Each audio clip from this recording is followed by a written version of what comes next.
आज मैं आपके साथ एक स्टोरी शेयर करूँगी। वो स्टोरी है the merchant and the barber. ये बहुत ही इंटरेस्टिंग स्टोरी है, प्लीज़ ध्यान से सुनना। Okay. Once upon a time, एक समय था, there lived a merchant called by the name of Manibhadra in a town known as Pataliputra. Pataliputra शहर में एक समय था जब एक पाटलिपुत्र शहर में एक व्यापारी रहता था। मार्चेंट का मतलब होता है व्यापारी, जिसका नाम था मणिभद्र।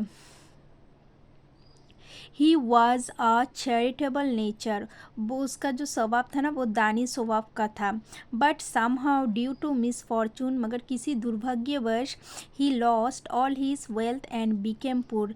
उसने अब किसी दुर्भाग्यवश उसने अपनी पूरी संपत्ति जो है खो दिया और गरीब होने लगा and he become poor. He status in the society gradually came down. और उसका जो स्टेटस था ना, वो धीरे धीरे सोसाइटी में कम होने लगा। And he became sad and dejected. वो बहुत ही दुखी एंड निराश रहने लगा था।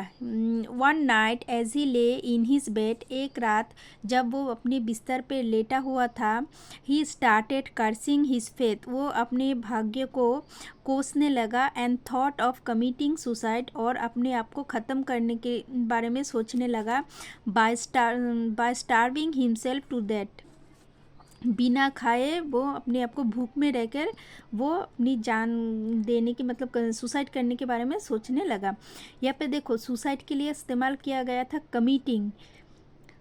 हम लोग बहुत बार बोलते हैं ना, डू सुसाइड, हम वो सुसाइड करेगा, he will do suicide. But suicide करना के लिए जो वर्ड हम लोग इस्तेमाल करते हैं वो है commit suicide. He was trying to commit suicide. While thinking this, ऐसे सोचते सोचते ही फेल अस्लीप, वो सो गया। A Jain monk appeared in his dream.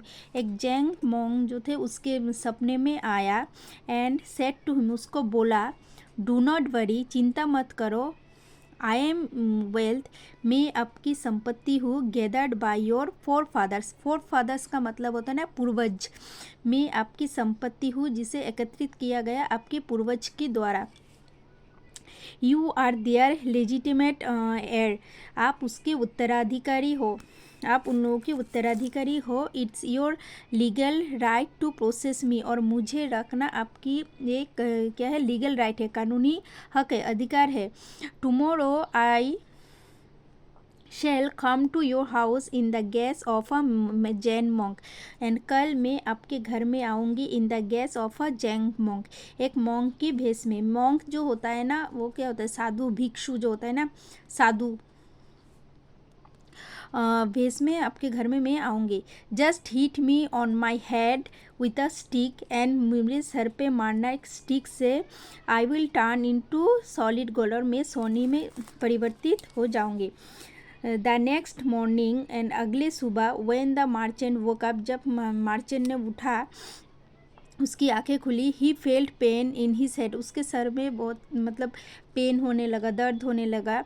He didn't believe his dream, और उसने अपने सपने पर भरोसा नहीं किया था। इन द मीन टाइम, उसी समय, his wife had called a बर्बर, उसी समय उसकी वाइफ जो थी एक बर्बर को कॉल किया टू मसाज हर फीट, उसके पैर पे मसाज करने के लिए। Soon after the arrival of the barber के आने की तुरंत बाद ही, a Jain monk came to the merchant house, और जैंक मॉन्क जो था वो मार्चेंट के घर पे आया। The merchant welcome the monk, और मार्चेंट ने उस मॉन्क का स्वागत किया उसके घर में। ही ऑफर्ड हिम, उसने ऑफर्ड किया, ही offered him seat and a glass of water, he offered him seat and a glass of water, उसने बैठने के लिए एंड पानी के लिए उसको पूछा।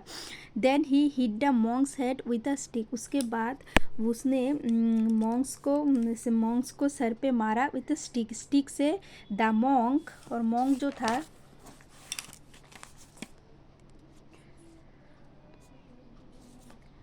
Fail down and fell down, नीचे गिर गया था, and turn into gold from head to toe, और पूरे सर से लेके पाँव तक वो सोने का हो चुका था।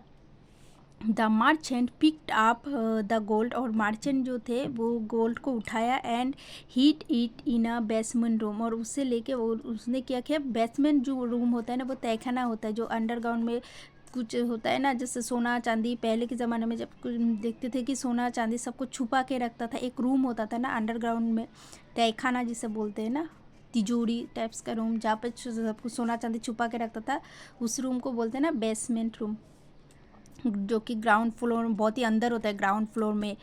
The barber who was a witness to all this thought to himself, और जो बर्बर था, हु वॉज अ विटनेस, जो साक्षी था उस समय, to all this thought to himself, और वो अपने आप सोचने लगा, I will also invite this magical monks to my home, मैं भी इन मैजिकल मॉन्क्स को इन्वाइट करूँगा मेरे घर में, टू डिनर विथ मी, खाने के लिए मेरे साथ, खाने के लिए मैं उस इन मैजिकल मॉन्क्स को इनवाइट करूँगा। When they came I will hit them on their hits, जो वो लोग आएंगे तो मैं उसके सर पे मारूंगी, मैं उसके सर पर मारूंगा, and to turn them in a gold, and वो लोग सोने के हो जाएंगे। Soon I will be a wealthy man, खूब भी जल्दी ही मैं एक अमीर रिच मैन बन जाऊंगा। देन द बर्बर वेंट टू द हेड मॉन्ग, उसके बाद जो बर्बर थे ना वो एक हेड मॉन्ग के जो हेड होते हैं ना, तो उसके घर पे गया, एंड इनवाइटेड हिम, उसको इनवाइट किया, and other monks to his house to dinner with him, and दूसरे मॉन्ग्स को भी, हेड मॉन्ग्स को भी इनवाइट किया उसके घर में खाने के लिए। But the head monk refuse the invitation, मगर जो हेड थे ना, हेड मॉन्क था, उसने मना कर दिया, इन्विटेशन को मना कर दिया। He said we are no Brahmins, हम लोग ब्राह्मण नहीं है, who are invited to the house to eat, जो दूसरों के घर में खाने के लिए इन्वाइट किया जाता है, हम लोग ब्राह्मण नहीं है। Every day we collect alms, every day we collect alms, alms का मतलब होता है भिक्षा, एवरी डे हम लोग भिक्षा कलेक्ट करते हैं, and accept food only from the first devotee of the day, and हम लोग अपना भोजन ग्रहण करते हैं दिन के पहले शुरुआत में ही हम लोग अपना भोजन ग्रहण करते हैं। We eat to live only and not live to eat, हम लोग सिर्फ खाने के लिए ही नहीं जीते हैं, हम लोग जीने के लिए खाते हैं, हम लोग खाने के लिए ही नहीं जीते हैं, जीने के लिए खाते हैं। The barber then waited outside the monastery, उसके बाद जो बर्बर थे उसने बाहर मॉन्स्ट्री के बाहर जो है वेट करने लगा। Then the monks came out, उसके बाद मॉन्क्स जो था उसने बाहर आया, and he requested them to come to his house and conduct prayer, उसके बाद जो बर्बर था ना उसने रिक्वेस्ट किया उन सभी मॉन्क्स को उसके घर पे आने के लिए, एंड प्रेयर करने के लिए, कंडक्ट प्रेयर करने के लिए, प्रार्थना करने के लिए उसके घर में। A few monks agree to it, कुछ मॉन्क्स जो थे उस पर राज़ी हो गया, and went to the barbers house, उसके बाद वो लोग बर्बर के घर गए। As soon as the monks enter the house, जैसे ही मॉन्क्स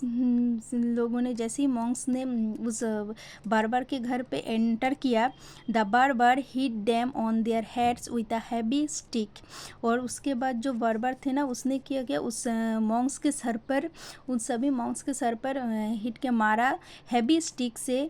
अ फ्यू मॉन्क्स डाइड, कुछ मॉन्क्स जो थे मर गए थे। whereas a few others were badly injured, जबकि कुछ मॉन्क्स जो थे वो बहुत ही बुरी तरीके से घायल हो चुके थे। The news of the barber hitting the monks spread in the town like wild fire, और ये जो न्यूज़ था बर्बर ने जो हिट किया था ना मॉन्क्स को, ये बहुत ही मतलब पूरे शहर में आग की तरह फैल गया था। The barber was arrested by the authorities and taken to the court of law, and barber जो थे ना वो बर्बर को अरेस्ट किया गया था अथॉरिटीज़ के द्वारा, एंड उसको कोर्ट पे लेके गया। द जजेस in the court asked the बर्बर, उसके बाद जो जज थे उन्होंने पूछा बर्बर को, why did you do this, आपने ऐसा क्यों किया। The barber then narrated the whole story, और बार्बर जो थे ना उसने पूरा स्टोरी जो था उसने नरेट किया। He said I did it because saw the merchant doing it, उसने बोला मैंने ये किया था क्योंकि मैंने मर्चेंट को भी देखा, उस व्यापारी को भी देखा था ऐसा करते हुए। Then the merchant was order to appear before the court, और उसके बाद उस मर्चेंट को भी ऑर्डर किया गया कोर्ट के सामने, कोर्ट में the two appear before the court, court के सामने पेश होने के लिए ना उस मर्चेंट को, व्यापारी को भी ऑर्डर किया गया था। The merchant narrated the whole story, और जो व्यापारी था उसने पूरा स्टोरी जो था नरेट किया। द जजेस देन ऑर्डर्ड, और उसके बाद जो जजेस था उसने उस ऑर्डर किया let this wicked barber be hang till that. Let this wicked barber, wicked मतलब होता है ना जो पिचास जो होता है, वैसे इस बर्बर को बी हैंग टिल दैट, इस बर्बर को तब तक झुला के रखना जब तक इसकी लटका के रखना जब तक इसकी मौत ना हो जाए। टिल दैट है the barber was then hang to that, और उसके बर्बर को जो थे ना फांसी की सज़ा सुनाई गए थे। So what is the moral of the story? The moral of the story is a blind imitation is always dangerous. So I hope you all like it, and sometimes I got stuck because my Hindi is not good, and but anyway I try to explain it in my own way. So yeah, please, if you like then definitely support me and hit the like button.